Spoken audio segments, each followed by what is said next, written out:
Welcome to Primetime Mitch, everybody, and today I'm here to talk about The Black Phone from 2021. It's a mystery, horror, there's definitely a lot of horror, and there is also a big survival aspect in this film. Mitch Cassidy Jr. actually recommended me this movie. My son said this was well worth a watch, and he was telling me for months to watch it. He finally got around to it, and it was worth the wait. The start, I knew I was going to enjoy this movie with the van and the titles.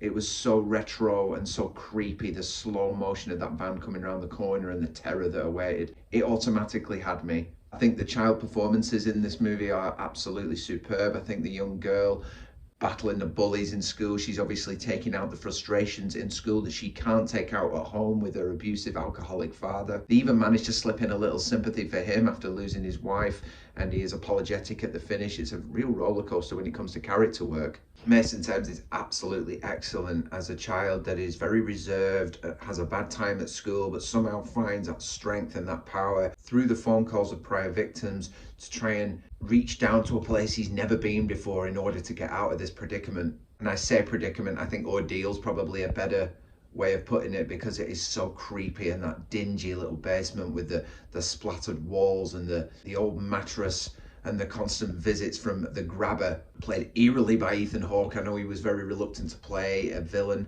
but he's almost past villainous in this. He is on another level, I find, in this movie. They do very well with the score in this film. I think the theme is unsettling, uncomfortable. It feels all the time like something isn't right, and you get the feeling throughout the town with the amount of abductions that have taken place that is the feeling throughout every household. So they captured that very, very well. The music almost resembles sort of a documentary on serial killers on Netflix or something. That is exactly the vibe they go for, and they hit the nail on the head.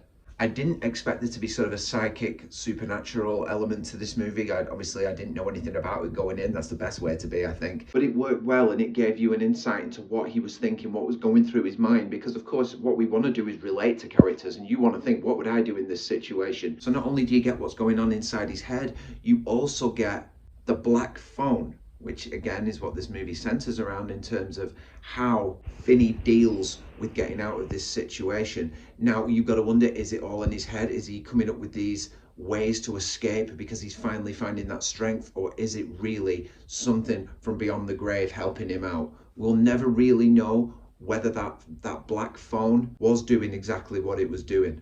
I was really impressed with the father in this. I think Jeremy Davis put in a really good performance, very understated. It was a very supporting role, quite minimal, but he is a father traumatized by the loss of the mother, and any reminder of her just triggers him off. He becomes a monster, really, at the expense of his children's welfare. Davis is known for playing roles in Saving Private Ryan, very traumatized characters, which is what he is here, and he also played Charles Manson in Helter Skelter, so he's well tapped into being a dark character. What this movie did brilliantly was the suspense. My partner was seizing up at the point where he tries to make his escape. They did it beautifully. They were very patient with it. You were rooting for him, but at the same time you were almost going, this one, I'll leave this one to you. I'm taking a back seat here. You do you kind of thing. And it was a terrifying moment. And there are plenty of them throughout where you want this kid to succeed in what he's trying to achieve, which is to get out of that horrendous soundproof basement and out of that house,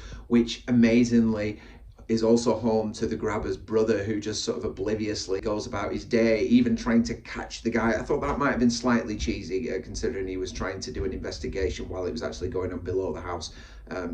A little far-fetched, but still, you are really on the side of Finney, and the suspense when he is trying to get out of there is absolutely palpable. And the look of this movie, the bad old days vibe, that 70s feel is absolutely brilliant. I love retro looks like that in movies. I love and appreciate the recreation of the yesteryear, and this does it wonderfully well. There's a lovely nod to It. I don't know whether that was supposed to be done with the yellow Mac and the rainy street.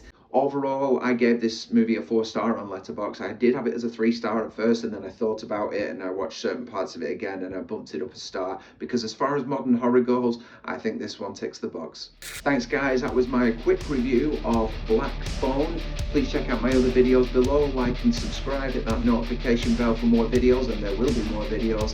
Have a good weekend, everybody. Love you all.